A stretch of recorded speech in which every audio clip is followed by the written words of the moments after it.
오늘도 박영우 전문가 나오셨습니다. 안녕하세요. 네, 안녕하세요. 네, 전문가님 오늘은 한시름 났습니다. 어제는 너무나 이 급락이 크게 나와서 이거 코스피 최근에 잘 갔다가 꼬꾸라지니 결국에 추세의 전환일까라는 질문을 드렸었는데 오늘 다시 한번 강하게 올라가잖아요. 네. 그럼 추세 상방 잡고 가는 거 맞나요? 어제 두 가지를 말씀드렸었죠. 코스피는 하락하지 않아야 될 구간인데 하락해서 너무나 아쉽다. 네. 코스닥은 조정받아도 나쁘지 않은 자리다. 이건 또 조정받고 반등을 해줄 텐데 라고 말씀드렸는데 오늘 SK하이닉스하고 삼성전자가 반등해 주면서 전반적으로 코스피가 지금 강세를 보여주고 있고요. 오늘 또 그 사이드카까지 발동이 되면서 아직은 변동성이 있는 장세지만 여러분들이 그동안에 그 지수하고 그다음에 삼성전자하고 SK하이닉스 차트를 보면은 하방 경직성이 확실하게 보이는 이러한 것들을 여러분들이 보실 수가 있을 겁니다. 그러니까 제가 항상 말씀드리는데 반도체 여기서 끝나지 않을 거다. 들어가지 말자. 이따가 또 반도체에서 얘기하면서 중국 관련 얘기도 제가 말씀드리겠지만은 갈 수밖에 없다. 이렇게 보시는 게 좋겠습니다. 네, 어제 시장 진단해 주셨던 그대로 오늘 분위기가 흘러가는데요. 일단 참 다행이죠. 코스피 코스닥 강한 반등을 보여주고 있습니다. 자, 일단 간밤에 뉴욕 증시부터 또 짚어봐야 될 텐데요. 매크로 이슈는 우리가 늘 점검하잖아요. 네네. 간밤에 FOMC 의사록도 공개가 됐고 또 그 국채 관련해서도 이슈가 있었는데 네. 어떻게 챙겨보셨나요? 하나씩 짚어주세요. 어제 만약에 국채 관련 바이백 이슈가 안 나왔으면은요. FOMC로 인해서 시장은 좀 경계감을 더 가졌을 거예요. FOMC가 굉장히 의사록이 매파적이었더라고요. 예, 상당히 매파적이었었죠. 네. 그래서 어제는 FOMC 의사록의 매파적인 의견을 바이백이 눌러버렸다. 이렇게 보시는 게 어제 미국 증시에 맞을 거다라고 보는 게 채권 발작이라고 제가 어제 그제 이틀 동안은 말씀드렸었는데 지금 채권 금리가 상승할 요인이 없는데 수급 불안정 때문에 지금 채권 금리가 상승하고 있으니까 이거는 주식시장에는 악재다.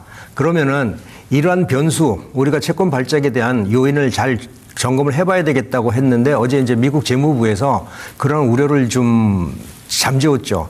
예전에는 바이백이 보통 그 일주일에 한 번 내지 두 번 정도가 미국에서 채권 그 구매를 하는데 이때 보통 한 20억 불 정도, 2억 불 정도 하던 거를 지금 2배를 해가지고서 약 40억 불로 하겠다는 얘기거든요. 어제 이 얘기가 나오자마자 채권 금리가 하락을 했습니다. 이제는 채권을 사줄 사람이 없어서 채권 금리 가격을 매도하니까 올라갔었는데 사줄 사람이 생겼네. 그럼 이젠 채권은 조금 안심해도 되겠네. 이런 섹터가 지금 나오지는 거거든요.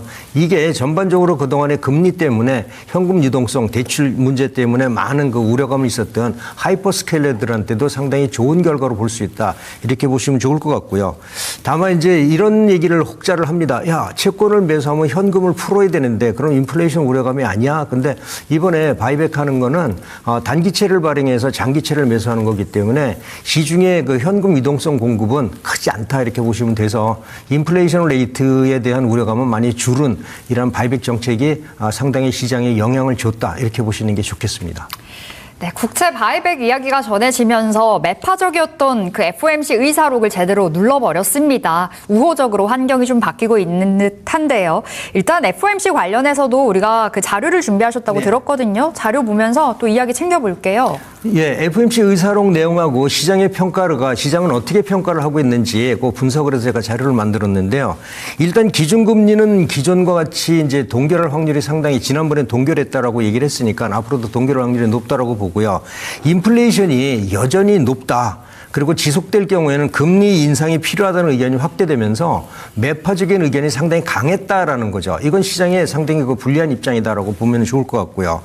그 중에서 전체 그 12명 의원 중에서 3명은 금리 인상을 주장했을 정도로 의견이 팽팽히 갈렸었다. 그러니까 지금 FOMC에서 보는 시장의 경기나 인플레이션 레이트나 이런 걸 보면은 금리를 인하하는 거는 기대하기 어렵다. 동결만 해도 다행이다. 이런 분위기가 있는 것 같고요. 그래서 전반적으로 시장이 좀 어두웠었는데 재무부에서 바이백을 확실하게 늘리면서 그렇다면은 시장의 그 채권 금리 상승으로 인한 시장의 불안감은 많이 없어졌다라는 거. 그래서 앞으로도 금리는 뭐 9월 달에는 동결될 확률이 거의 확실하다라는 거거든요. 예전에는 동결이 65%였었는데 어제 확인해 보니까 68%까지 올라왔더라고요. 그래서 시장에는 이제 금리에 대한 우려감이 사라졌다라는 거고요. 이제는 뭐냐면은 과연 하이퍼스케일러들이 투자를 투자를 지속할 수 있느냐가 시장의 중요한 포인트다. 이것만 점검 잘하면은 여러분들은 수익을 낼 수 있는 투자 전략을 만들 수 있다. 이런 말씀 드리겠습니다.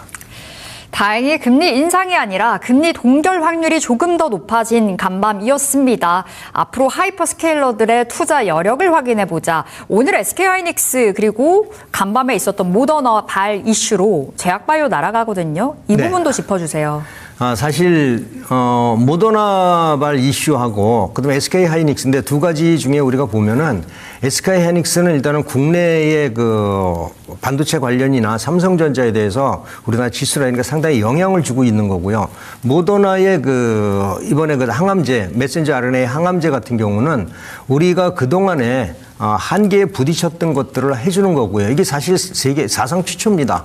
여태까지 항암제라면은 우리가 항암 그 후유증이 많았었는데 이 메신저 RNA 물론 단독 항암제는 아닙니다. 머크사의 그 흑색종 항암제하고 같이 병행 투여를 했을 때 치료 효과나 그래서 생존율이 약 40에서 한 50% 정도 높아졌다고 하니까 이건 엄청난 거거든요. 그러니까는 죽는 사람이 살아난다는 얘기입니다. 이게 대단한 거거든요. 근데 이랬을 때 이것이 부작용이 없다라는 게 지금 굉장히 큰 이슈입니다. 우리가 코로나 그 메신저 RNA 백신을 맞았을 때 일부 부작용이 열이 나거나 뭐 통증이 약간 이 정도인데 사실 이번에 메신저 RNA가 항암제도 병용 투여하는 거지만은 이러한 통증밖에는 휴유증밖에 없기 때문에 항암을 하면서 휴유증 없는 치료할 수 있다는 게 이게 아주 센세이션하다 이렇게 보시고요. 그래서 177%까지 올랐다는 거 이거는 획기적이다 이렇게 보시면 좋겠습니다. 네, 알겠습니다. 모더나 관련해서도 말씀 전해주셨네요. 자, 이제 오늘 국장에 좀 집중을 해봐야 될 시간이 돌아왔습니다. 지금 12분 넘어가는데요. 오늘 강세 섹터부터 하나씩 짚어볼게요. 명확하죠. 오늘 뭐 SK하이닉스 필두로 반도체 날아가고 어제 태양광 짚어봤었는데 오늘도 태양광이 분위기가 좋아요. 네네. 오늘 사실 우리 시장에 정말로 큰 이슈는 SK하이닉스입니다. 제가 SK하이닉스가 이전에 그 주주 환원 정책이 미진하다 그래서 실망을 좀 가져온 적이 있었잖아요. 그때 제가 아마 이런 말씀 드렸을 거예요.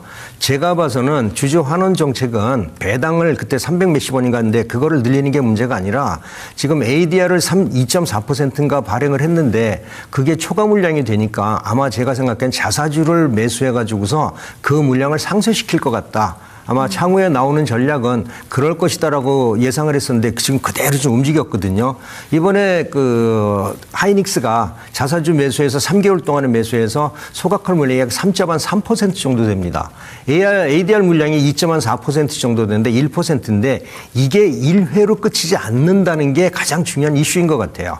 자, 환원을 해줘야 되는데 여러분들이 아시겠지만은 앞으로 3년 동안은 반도체 가격은 웬만해서 안 내릴 거거든요. 수요보다도 공급이 적기 때문에 그렇다면 내년에도 이 정도 나온다면 내년에도 또 역시 배당을 늘릴지 아니면은 그 이렇게 그 소각을 할지 모르겠지만은 아마 배당 늘리는 것보다는 소각을 하는 게 훨씬 더 유리하고 주가에 긍정적이고 그 외국인들도 이러한 정책을 배당 정책보다는 소각 정책에 대해서 많은 관심을 가지고 있기 때문에 앞으로도 SK하이닉스는 외국인들의 매수세가 이어질 거고요. 3년 동안 이러한 그 소각 정책을 한다면은 주가는 지금보다도 훨씬 더 높이 올라갈 거다 이렇게 보시는 게 좋겠습니다. 네. SK하이닉스 말씀 전해주셨습니다. 지금 역대급 주주 환원이 발표가 됐는데요. 앞으로도 추가적인 상승 그리고 추가적인 주주 환원을 기대해보자 이렇게 말씀 전해주셨습니다.